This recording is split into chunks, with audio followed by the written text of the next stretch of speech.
Hello friends, welcome to my channel Aarambh classes. आज के इस वीडियो में हम लोग एनसीईआरटी 360 डिग्री के पॉलिटिकल साइंस के क्वेश्चंस का डिस्कशन आपके साथ करेंगे। इस बुक में क्लास 6 से लेकर 12 तक पॉलिटिकल साइंस के सभी चैप्टर्स के पेज बाय पेज क्वेश्चंस दिए हुए हैं, जो सभी एग्जाम्स के लिए बहुत ही यूज़फुल है। तो बिना देर किए चलिए आज का ये वीडियो शुरू करते हैं।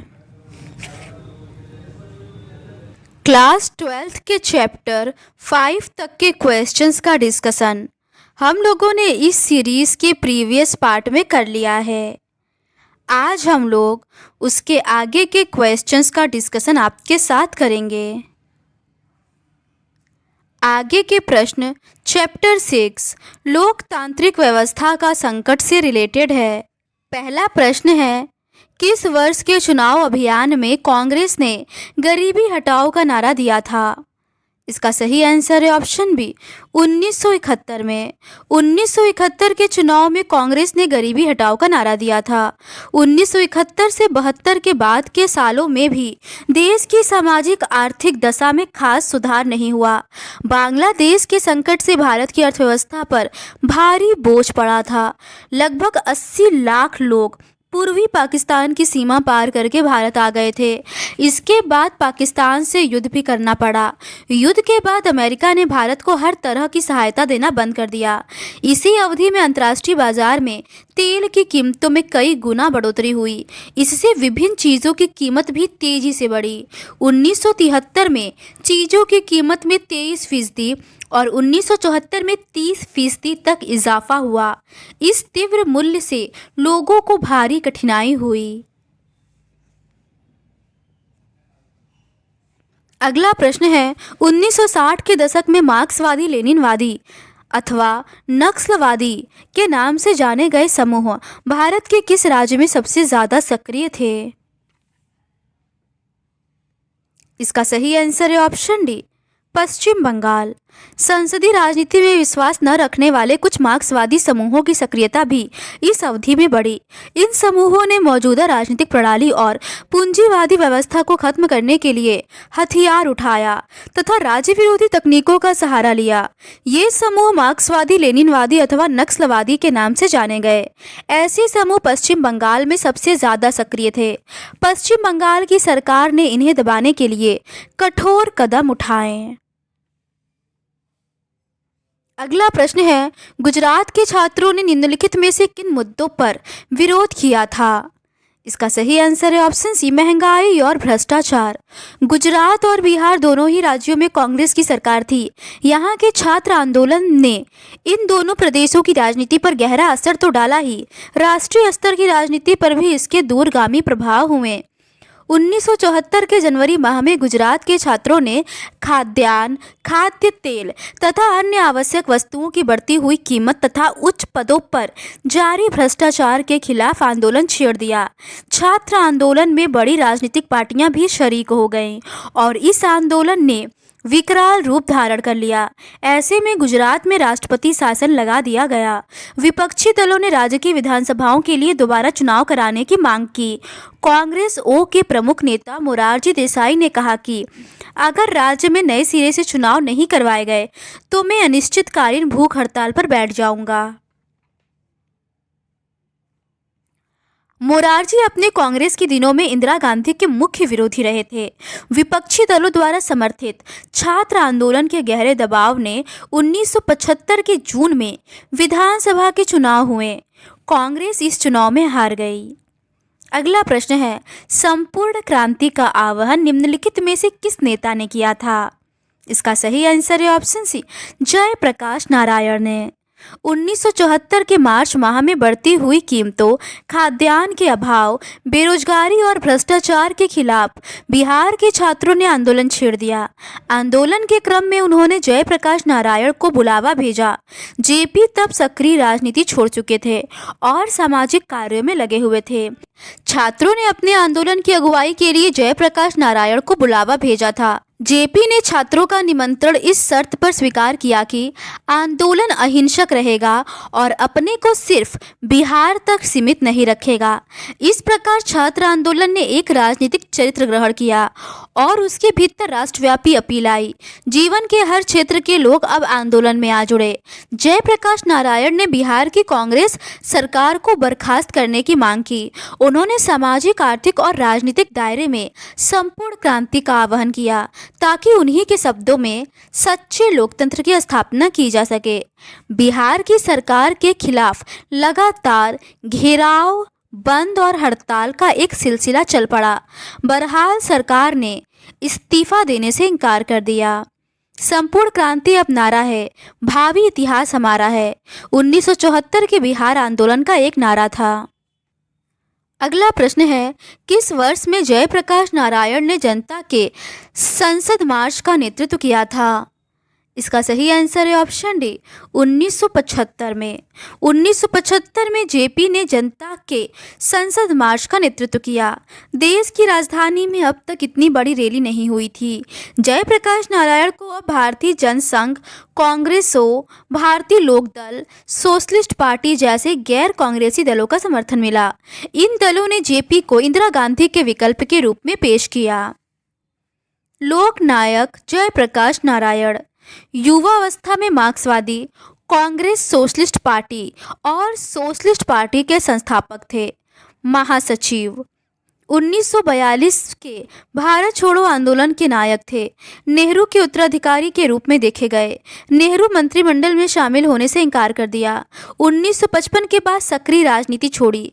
गांधीवादी बनने के बाद भूदान आंदोलन में सक्रिय। नागा विद्रोहियों से सुलह की बातचीत की। कश्मीर में शांति प्रयास किए। चंबल के डकैतों से आत्मसमर्पण कराया। बिहार आंदोलन के नेता थे। आपातकाल के विरोध के प्रतीक बन गए थे। जनता पार्टी के गठन के प्रेरणा स्रोत थे। अगला प्रश्न है, Indira is India, India is Indira, यह नारा कांग्रेस के किस अध्यक्ष ने दिया था? इसका सही आंसर है option C Devkant Barua. Indira is India, India is Indira, Congress अध्यक्ष D.K. बरुआ ने यह नारा दिया था। अगला प्रश्न है, केशवानंद भारती के मुकदमे का फैसला किस संवैधानिक सिद्धांत से संबंधित था? इसका सही आंसर है ऑप्शन सी संविधान के बुनियादी ढांचे की अवधारणा। 3 संवैधानिक मसले उठे थे। क्या संसद मौलिक अधिकारों में कटौती कर सकती है? सर्वोच्च न्यायालय का जवाब था संसद ऐसा नहीं कर सकती। दूसरा यह कि क्या संसद संविधान में संशोधन करके संपत्ति के अधिकार में काट छाट कर सकती है? इस मसले पर भी सर्वोच्च न्यायालय का यही कहना था कि सरकार संविधान में इस तरह संशोधन नहीं कर सकती कि अधिकारों की कटौती हो जाए। तीसरे, संसद ने यह कहते हुए संविधान में संशोधन किया कि वह नीति निर्देशक सिद्धांतों को प्रभावकारी बनाने के लिए मौलिक अधिकारों में कमी कर सकती है, लेकिन सर्वोच्च न्यायालय ने इस प्रावधान को भी निरस्त कर दिया। इससे सरकार और न्यायपालिका के बीच संबंधों में तनाव आया। केशवानंद भारती के मशहूर मुकदमे में सर्वोच्च न्यायालय ने फैसला सुनाया कि संविधान का एक बुनियादी ढांचा है और संसद इन ढांचागत विशेषताओं में संशोधन नहीं कर सकती। अगला प्रश्न है, 1973 में सरकार ने 3 वरिष्ठ न्यायाधीशों की अनदेखी करके निम्न में से किसको मुख्य न्यायाधीश नियुक्त किया था? इसका सही आंसर है ऑप्शन डी न्यायमूर्ति A.N. रे को। 1973 में सरकार ने 3 वरिष्ठ न्यायाधीशों की अनदेखी करके न्यायमूर्ति A.N. रे को मुख्य न्यायाधीश नियुक्त किया। यह निर्णय राजनीतिक रूप से विवादास्पद बन गया क्योंकि सरकार ने जिन 3 न्यायाधीशों की वरिष्ठता की अनदेखी इस मामले में की थी, उन्होंने सरकार के इस कदम के विरुद्ध फैसला दिया। ऐसे में संविधान की व्याख्या और राजनीतिक विचारधाराओं का बड़ी तेजी से घालमेल हुआ। जो लोग प्रधानमंत्री के नज़दीकी थे, वे एक ऐसी प्रतिबद्ध न्यायपालिका तथा नौकरशाही की जरूरत के बारे में बातें करने लगे जो विधायिका और कार्यपालिका की सोच के अनुकूल आचरण करे। इस संघर्ष का चरम बिंदु तब आया जब एक उच्च न्यायालय ने इंदिरा गांधी के निर्वाचन को अवैध घोषित कर दिया। अगला प्रश्न है, राज नारायण ने इंदिरा गांधी के खिलाफ चुनाव याचिका में क्या आरोप लगाया था? इसका सही आंसर है ऑप्शन ए, इंदिरा गांधी ने चुनाव प्रचार में सरकारी कर्मचारियों की सेवाओं का इस्तेमाल किया था। 12 जून 1975 के दिन इलाहाबाद उच्च न्यायालय के न्यायाधीश जगमोहन लाल सिन्हा ने एक फैसला सुनाया। इस फैसले में उन्होंने लोकसभा के लिए इंदिरा गांधी के निर्वाचन को अवैधानिक करार दिया। न्यायमूर्ति ने यह फैसला समाजवादी नेता राज नारायण द्वारा दायर एक चुनाव याचिका के मामले में सुनाया था। राज नारायण इंदिरा गांधी के खिलाफ 1971 में बतौर उम्मीदवार चुनाव में खड़े हुए थे। याचिका में इंदिरा गांधी के निर्वाचन को चुनौती देते हुए तर्क दिया गया था कि उन्होंने चुनाव प्रचार में सरकारी कर्मचारियों की सेवाओं का इस्तेमाल किया था। उच्च न्यायालय के इस फैसले का मतलब यह था कि कानूनन अब इंदिरा गांधी सांसद नहीं रही और अगर अगले 6 महीने की अवधि में दोबारा सांसद निर्वाचित नहीं होती तो प्रधानमंत्री के पद पर कायम नहीं रह सकती। 24 जून 1975 को सर्वोच्च न्यायालय ने उच्च न्यायालय के इस फैसले पर आंशिक स्थगनादेश सुनाते हुए कहा कि जब तक इस फैसले को लेकर की गई अपील की सुनवाई नहीं होती तब तक इंदिरा गांधी सांसद बनी रहेंगी, लेकिन वे लोकसभा की कार्यवाही में भाग नहीं ले सकती। अगला प्रश्न है, 20 जून 1975 को दिल्ली के रामलीला मैदान में निम्न में से किसने विशाल प्रदर्शन किया? इसका सही आंसर है ऑप्शन सी, जयप्रकाश नारायण और विपक्षी दलों ने। एक बड़े राजनीतिक संघर्ष के लिए अब मैदान तैयार हो चुका था। जयप्रकाश नारायण की अगुवाई में विपक्षी दलों ने इंदिरा गांधी के इस्तीफे के लिए दबाव डाला। इन दलों ने 25 जून 1975 को दिल्ली के रामलीला मैदान में एक विशाल प्रदर्शन किया। जयप्रकाश नारायण ने इंदिरा गांधी से इस्तीफे की मांग करते हुए राष्ट्रव्यापी सत्याग्रह की घोषणा की। जेपी ने सेना, पुलिस और सरकारी कर्मचारियों का आह्वान किया कि वे सरकार के अनैतिक और अवैधानिक आदेशों का पालन न करें। इससे भी सरकारी कामकाज के ठप हो जाने का अंदेशा पैदा हुआ। देश का राजनीतिक मिजाज अब पहले से भी कहीं ज्यादा कांग्रेस के खिलाफ हो गया। अगला प्रश्न है, सरकार ने 25 जून 1975 को आपातकाल की घोषणा किस तर्क के साथ की थी? इसका सही आंसर है ऑप्शन बी, बाहरी और अंदरूनी गड़बड़ी की आशंका थी। 25 जून 1975 के दिन सरकार ने घोषणा की कि देश में गड़बड़ी की आशंका है और इस तर्क के साथ उसने संविधान के अनुच्छेद 352 को लागू कर दिया।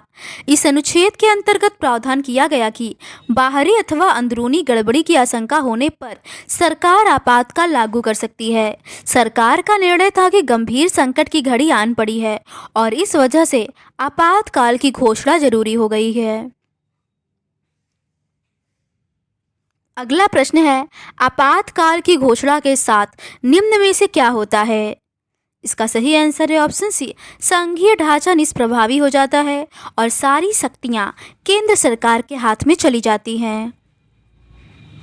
आपातकाल की घोषणा के साथ ही शक्तियों के बंटवारे का संघीय ढांचा व्यवहारिक तौर पर निष्प्रभावी हो जाता है और सारी शक्तियां केंद्र सरकार के हाथ में चली जाती हैं। दूसरे, सरकार चाहे तो ऐसी स्थिति में किसी एक अथवा सभी मौलिक अधिकारों पर रोक लगा सकती है अथवा उनमें कटौती कर सकती है। संविधान के प्रावधान में आए शब्दों से यह स्पष्ट हो जाता है कि आपातकाल को वहां एक असाधारण स्थिति के रूप में देखा गया है जब सामान्य लोकतांत्रिक राजनीति के कामकाज नहीं किए जा सकते। इसी कारण सरकार को आपातकाल की स्थिति में विशेष शक्तियां प्रदान की गई हैं। अगला प्रश्न है, राष्ट्रपति फखरुद्दीन अली अहमद ने आपातकाल की उद्घोषणा निम्न में से कब की थी? इसका सही आंसर है ऑप्शन बी, 25 जून 1975 की रात को। 25 जून 1975 की रात में प्रधानमंत्री ने राष्ट्रपति फखरुद्दीन अली अहमद से आपातकाल लागू करने की सिफारिश की।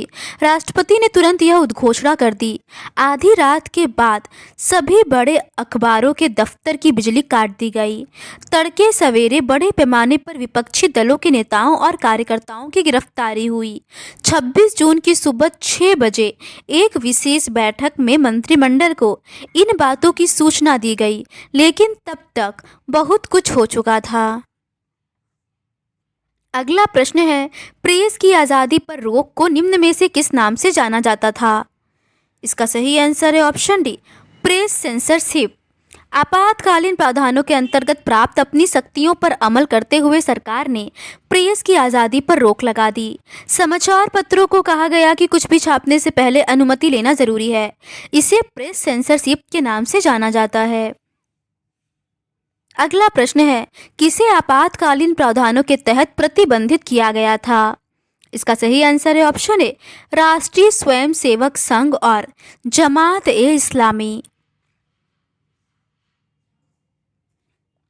सामाजिक और सांप्रदायिक गड़बड़ी की आशंका के मद्देनजर सरकार ने राष्ट्रीय स्वयंसेवक संघ और जमात ए इस्लामी पर प्रतिबंध लगा दिया। धरना प्रदर्शन और हड़ताल की भी अनुमति नहीं थी।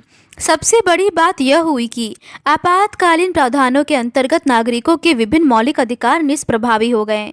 उनके पास अब यह अधिकार भी नहीं रहा कि मौलिक अधिकारों की बहाली के लिए अदालत का दरवाजा खटखटाएं। अगला प्रश्न है, निवारक नजरबंदी से क्या तात्पर्य है? इसका सही आंसर है ऑप्शन बी, किसी व्यक्ति की गिरफ्तारी किसी अपराध की आशंका से की जाती है कि वह अपराध कर सकता है। सरकार ने निवारक नजरबंदी का बड़े पैमाने पर इस्तेमाल किया। इस प्रावधान के अंतर्गत लोगों को गिरफ्तार इसलिए नहीं किया जाता था कि उन्होंने कोई अपराध किया है, बल्कि इसके विपरीत इस प्रावधान के अंतर्गत लोगों को इस आशंका से गिरफ्तार किया जाता है कि वे कोई अपराध कर सकते हैं। अगला प्रश्न है, सर्वोच्च न्यायालय ने 1976 में निम्न में से किस फैसले को उलट दिया था? इसका सही आंसर है ऑप्शन सी, उच्च न्यायालयों द्वारा बंदी प्रत्यक्षीकरण याचिकाओं को स्वीकार करने के फैसले को। अनेक उच्च न्यायालयों ने फैसला दिया कि आपातकाल की घोषणा के बावजूद अदालत किसी व्यक्ति द्वारा दायर की गई ऐसी बंदी प्रत्यक्षीकरण याचिका को विचार के लिए स्वीकार कर सकती है जिसमें उसने अपनी गिरफ्तारी को चुनौती दी हो। 1976 के अप्रैल माह में सर्वोच्च न्यायालय की संवैधानिक पीठ ने उच्च न्यायालयों के फैसले को उलट दिया और सरकार की दलील मान ली। इसका आशय यह था कि सरकार आपातकाल के दौरान नागरिक से जीवन और आज़ादी का अधिकार वापस ले सकती है। सर्वोच्च न्यायालय के इस फैसले से नागरिकों के लिए अदालत के दरवाजे बंद हो गए। इस फैसले को सर्वोच्च न्यायालय के सर्वाधिक विवादास्पद फैसलों में एक माना गया। अगला प्रश्न है, निम्नलिखित में से किस अखबार ने प्रेस पर लगी सेंसरशिप का विरोध किया था? इसका सही आंसर है ऑप्शन सी, उपयुक्त दोनों, इंडियन एक्सप्रेस और स्टेट्समैन। इंडियन एक्सप्रेस और स्टेट्समैन जैसे अखबारों ने प्रेस पर लगी सेंसरशिप का विरोध किया। जिन समाचारों को छापने से रोका जाता था उनकी जगह ये अखबार खाली छोड़ देते थे। सेमिनार और मेन स्ट्रीम जैसी पत्रिकाओं ने सेंसरशिप के आगे घुटने टेकने की जगह बंद होना मुनासिब समझा। अगला प्रश्न है, किस कन्नड़ लेखक और हिंदी लेखक ने लोकतंत्र के दमन के खिलाफ आवाज उठाई थी? इसका सही आंसर है ऑप्शन सी, शिवराम कारंत और फणीश्वर नाथ रेणु। पद्म भूषण से सम्मानित कन्नड़ लेखक शिवराम कारंत और पद्मश्री से सम्मानित हिंदी लेखक फणीश्वर नाथ रेणु ने लोकतंत्र के दमन के विरोध में अपनी अपनी पदवी लौटा दी। अगला प्रश्न है, 42वें संशोधन के तहत देश की विधायिका के कार्यकाल को 5 साल से बढ़ाकर कितने सालों के लिए किया जाना था? इसका सही आंसर है ऑप्शन बी, 6 साल। 42वें संशोधन के जरिए हुए अनेक बदलावों में एक था देश की विधायिका के कार्यकाल को 5 वर्ष से बढ़ाकर 6 साल करना। यह व्यवस्था मात्र आपातकाल की अवधि भर के लिए नहीं थी, इसे आगे के दिनों में भी अस्थायी रूप से लागू किया जाना था। इसके अतिरिक्त अब आपातकाल के दौरान चुनाव को 1 साल के लिए स्थगित किया जा सकता था। इस तरह देखें तो 1971 के बाद अब चुनाव 1976 के बदले 1978 में करवाए जा सकते थे। अगला प्रश्न है, अंदरूनी आपातकाल कब लगाया जा सकता है? इसका सही आंसर है ऑप्शन सी, केवल सशस्त्र विद्रोह की स्थिति में। आपातकाल से संविधान में वर्णित आपातकाल के प्रावधानों में कुछ अर्थगत उलझाव भी प्रकट हुए जिन्हें बाद में सुधार लिया गया। अब अंदरूनी आपातकाल सिर्फ सशस्त्र विद्रोह की स्थिति में लगाया जा सकता है। इसके लिए यह भी जरूरी है कि आपातकाल की घोषणा की सलाह मंत्रिमंडल राष्ट्रपति को लिखित में दे।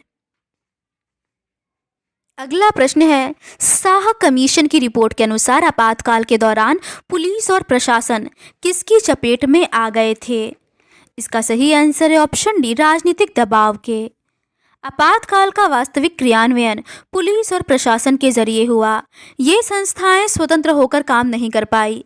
इन्हें शासक दल ने अपना राजनीतिक औजार बनाकर इस्तेमाल किया। शाह कमीशन की रिपोर्ट के अनुसार पुलिस और प्रशासन राजनीतिक दबाव की चपेट में आ गए थे।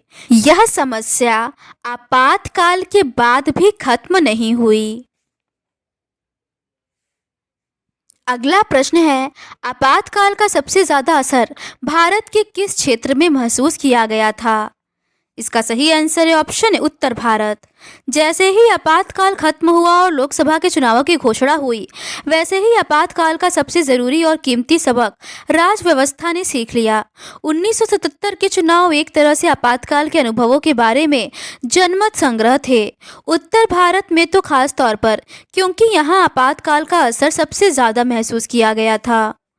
अगला प्रश्न है, विपक्ष ने 1977 के चुनाव को निम्न में से किस नारे पर चुनाव लड़ा था? इसका सही आंसर है ऑप्शन सी, लोकतंत्र बचाओ। विपक्ष ने लोकतंत्र बचाओ के नारे पर चुनाव लड़ा। जनादेश निर्णायक तौर पर आपातकाल के विरुद्ध था। सबक एकदम साफ था और कई राज्यों के विधानसभा चुनाव में भी स्थिति यही रही। जिन सरकारों को जनता ने लोकतंत्र विरोधी माना, उसे मतदाता के रूप में उसने भारी दंड दिया। इस अर्थ में देखें तो 1975 से 77 के अनुभवों की एक परिणति भारतीय लोकतंत्र की बुनियाद को पुख्ता बनाने में हुई। अगला प्रश्न है, 1977 के चुनाव में विपक्षी दलों ने किस नए दल का गठन किया? इसका सही आंसर है ऑप्शन डी, जनता पार्टी। आपातकाल लागू होने के पहले ही बड़ी विपक्षी पार्टियां एक दूसरे के नजदीक आ रही थी। चुनाव के ऐन दिन इन पार्टियों ने एकजुट होकर जनता पार्टी नाम से एक नया दल बनाया। नई पार्टी ने जयप्रकाश नारायण का नेतृत्व स्वीकार किया। कांग्रेस के कुछ नेता भी जो आपातकाल के खिलाफ थे। अगला प्रश्न है, कांग्रेस फॉर डेमोक्रेसी पार्टी का गठन निम्नलिखित में से किस नेता ने किया था? इसका सही आंसर है ऑप्शन बी, जगजीवन राम। कांग्रेस के कुछ नेता भी जो आपातकाल के खिलाफ थे इस पार्टी में शामिल हुए। कांग्रेस के कुछ अन्य नेताओं ने जगजीवन राम के नेतृत्व में एक नई पार्टी बनाई। इस पार्टी का नाम कांग्रेस फॉर डेमोक्रेसी था और बाद में यह पार्टी भी जनता पार्टी में शामिल हो गई। अगला प्रश्न है, 1977 से 1979 तक भारत के प्रथम गैर कांग्रेसी सरकार के नेता निम्न में से कौन थे? इसका सही आंसर है ऑप्शन सी, मोरारजी देसाई। मोरारजी देसाई ये स्वतंत्रता सेनानी, गांधीवादी नेता, खादी, प्राकृतिक चिकित्सा और निग्रह के प्रतिपादक, बॉम्बे प्रांत के मुख्यमंत्री, 1967 से 69 के बीच उप प्रधानमंत्री, पार्टी में टूट के बाद कांग्रेस ओ में शामिल हो गए। 1977 से 1979 तक एक गैर कांग्रेसी दल की तरफ से प्रधानमंत्री रहे। अगला प्रश्न है, 1977 के हुए चुनाव के संदर्भ में निम्नलिखित में से कौन कथन सत्य है? पहला है, कांग्रेस को लोकसभा की मात्र 154 सीटें मिली थी, जो 35% से भी कम वोट हासिल हुए थे। दूसरा है, जनता पार्टी और उसके साथी दलों को लोकसभा की कुल 542 सीटों में से 330 सीटें मिली। खुद जनता पार्टी अकेले 295 सीटों पर जीत गई थी और उसे स्पष्ट बहुमत मिला था। इसका सही आंसर है ऑप्शन सी, उपर्युक्त दोनों कथन सही है। कांग्रेस को लोकसभा की मात्र 154 सीटें मिली थी, उसे 35% से भी कम वोट हासिल हुआ। पार्टी और उसके साथी दलों को लोकसभा की कुल 542 सीटों में से 330 सीटें मिली। खुद जनता पार्टी अकेले 295 सीटों पर जीत गई थी और उसे स्पष्ट बहुमत मिला था। उत्तर भारत में चुनावी माहौल कांग्रेस के एकदम खिलाफ था। कांग्रेस बिहार, उत्तर प्रदेश, दिल्ली, हरियाणा और पंजाब में एक भी सीट न पा सकी। राजस्थान और मध्य प्रदेश में उसे महज एक एक सीटें मिली। इंदिरा गांधी रायबरेली से और उनके पुत्र संजय गांधी अमेठी से चुनाव हार गए। अगला प्रश्न है, चरण सिंह किसान नेता के रूप में किस राज्य से जुड़े हुए थे? इसका सही आंसर है ऑप्शन सी, उत्तर प्रदेश से। 1977 के चुनावों के बाद बनी जनता पार्टी की सरकार ने कोई खास तालमेल नहीं था। चुनाव के बाद नेताओं के बीच प्रधानमंत्री के पद के लिए होड़ मची। इस होड़ में मोरारजी देसाई, चरण सिंह और जगजीवन राम शामिल थे। मोरारजी देसाई 1966 से 67 से ही इंदिरा गांधी के प्रतिद्वंदी थे। चरण सिंह भारतीय लोकदल के प्रमुख और उत्तर प्रदेश के किसान नेता थे। जगजीवन राम को कांग्रेसी सरकारों में मंत्री पद पर रहने का विशाल अनुभव था। मोरारजी देसाई प्रधानमंत्री बने, लेकिन इससे जनता पार्टी के भीतर सत्ता की खींचतान खत्म न हुई। अगला प्रश्न है, 1977 में बनी मोरारजी देसाई के नेतृत्व वाली सरकार ने डैश में ही अपना बहुमत खो दिया। इसका सही आंसर है ऑप्शन सी, 18 माह में। मोरारजी देसाई के नेतृत्व वाली सरकार ने 18 माह में ही अपना बहुमत खो दिया। कांग्रेस पार्टी के समर्थन पर दूसरी सरकार चरण सिंह के नेतृत्व में बनी, लेकिन बाद में कांग्रेस पार्टी ने समर्थन वापस लेने का फैसला किया। इस वजह से चरण सिंह की सरकार मात्र 4 महीने तक सत्ता में रही। 1980 के जनवरी में लोकसभा के लिए नए सिरे से चुनाव हुए।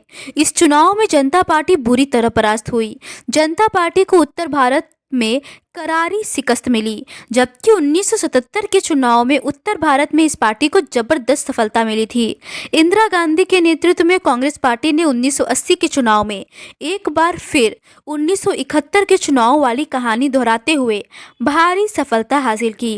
कांग्रेस पार्टी को 353 सीटें मिली और वह सत्ता में आई। 1977 से 79 के चुनावों ने लोकतांत्रिक राजनीति का एक और सबक सिखाया।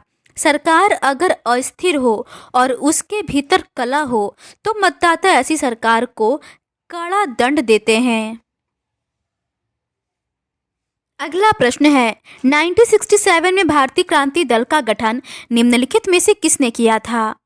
इसका सही आंसर है ऑप्शन ए, चौधरी चरण सिंह ने। चौधरी चरण सिंह जुलाई 1979 से जनवरी 1980 के बीच भारत के प्रधानमंत्री रहे। स्वतंत्रता सेनानी, उत्तर भारत की राजनीति में सक्रिय थे। ग्रामीण एवं कृषि विकास के समर्थक थे। कांग्रेस छोड़ी और 1967 में भारतीय क्रांति दल का गठन किया। उत्तर प्रदेश में 2 बार मुख्यमंत्री बने। बाद में 1977 में जनता पार्टी के संस्थापकों में से एक थे। उप प्रधानमंत्री और गृह मंत्री बने थे। लोकदल के संस्थापक थे। अगला प्रश्न है, स्वतंत्र भारत के पहले मंत्रिमंडल में श्रम मंत्री निम्नलिखित में से कौन थे? इसका सही आंसर है ऑप्शन सी, जगजीवन राम। जगजीवन राम स्वतंत्रता सेनानी एवं बिहार के कांग्रेसी नेता थे। 1977 से 79 के बीच भारत के उप प्रधानमंत्री थे। संविधान सभा के सदस्य थे। 1952 से मृत्यु तक सांसद बने रहे। स्वतंत्र भारत के पहले मंत्रिमंडल में श्रम मंत्री थे। 1952 से 1977 के बीच अनेक मंत्रालयों की जिम्मेदारी ली। विद्वान और कुशल प्रशासक थे। अगला प्रश्न है, विपक्षी दलों ने 1977 के चुनावों में निम्न में से किस विचारधारा को महत्व दिया था? इसका सही आंसर है ऑप्शन डी, गैर कांग्रेसवाद। कांग्रेस की प्रकृति में आए बदलावों के मद्देनजर अन्य विपक्षी दल गैर कांग्रेसवाद की राजनीति की तरफ मुड़े। विपक्ष के नेताओं को अब यह बात साफ साफ नजर आने लगी कि चुनावों में गैर कांग्रेसी वोट बिखरने नहीं चाहिए। इस चीज ने 1977 के चुनावों में एक बड़ी भूमिका निभाई। अगला प्रश्न है, 1969 के बाद कांग्रेस का स्वभाव किस रूप में बदलने लगा था? इसका सही आंसर है ऑप्शन सी, कांग्रेस ने खुद को समाजवादी और गरीबों का हिमायती पार्टी बताया। 1969 से पहले तक कांग्रेस विविध विचारात्मक गतिमति के नेताओं और कार्यकर्ताओं को एक में समेटकर चलती थी। अपने बदले हुए स्वभाव में कांग्रेस ने स्वयं को विशेष विचारधारा से जोड़ा। उसने अपने को देश की एकमात्र समाजवादी और गरीबों की हिमायती पार्टी बताना शुरू किया। अगला प्रश्न है, केंद्र सरकार ने मंडल आयोग को किस उद्देश्य से नियुक्त किया था? इसका सही आंसर है ऑप्शन डी, अन्य पिछड़ी जातियों के लिए आरक्षण के बारे में निर्णय लेने के लिए। बिहार में अन्य पिछड़ी जातियों के आरक्षण के सवाल पर बहुत शोर मचा। इसके बाद केंद्र की जनता पार्टी की सरकार ने मंडल आयोग नियुक्त किया। अगला प्रश्न है, आपातकाल के दौरान सरकार को किस प्रकार की शक्तियां दी गई थी? इसका सही आंसर है ऑप्शन सी, असाधारण और व्यापक शक्तियां। सत्ताधारी पार्टी के पास पूर्ण बहुमत था, फिर भी इसके नेतृत्व ने लोकतंत्र को ठप करने का फैसला किया। भारतीय संविधान के निर्माताओं का विश्वास था कि सभी राजनीतिक दल लोकतांत्रिक मानकों का पालन करेंगे। उन्हें यह भी विश्वास था कि आपातकाल की स्थिति में भी सरकार अपनी असाधारण शक्तियों का इस्तेमाल विधि के शासन के दायरे में रखते हुए ही करेगी। इसी उम्मीद में सरकार को आपातकाल से जुड़े प्रावधानों के अंतर्गत व्यापक और चहुमुखी शक्तियां दे दी गई। इन शक्तियों का आपातकाल के दौरान दुरुपयोग हुआ। यह राजनीतिक संकट आपातकालीन संवैधानिक संकट से कहीं ज्यादा संगीन था। अगला प्रश्न है, संसदीय लोकतंत्र और जन भागीदारी आधारित लोकतंत्र के बीच क्या तनाव था? इसका सही आंसर है ऑप्शन सी, दलीय प्रणाली की जनता की आकांक्षाओं के साथ असमर्थता। इस तनाव का एक कारण यह भी कहा जा सकता है कि हमारी दलीय प्रणाली जनता की आकांक्षाओं को अभिव्यक्त कर पाने में सक्षम साबित नहीं हुई।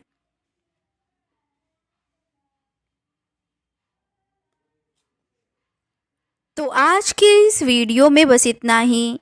इस सीरीज के नेक्स्ट पार्ट में हम लोग चैप्टर 7 क्षेत्रीय आकांक्षाओं से रिलेटेड क्वेश्चंस का डिस्कशन आपके साथ करेंगे। अगर आपको ये सीरीज पसंद आती है तो please do subscribe to my channel and like this video. Thank you.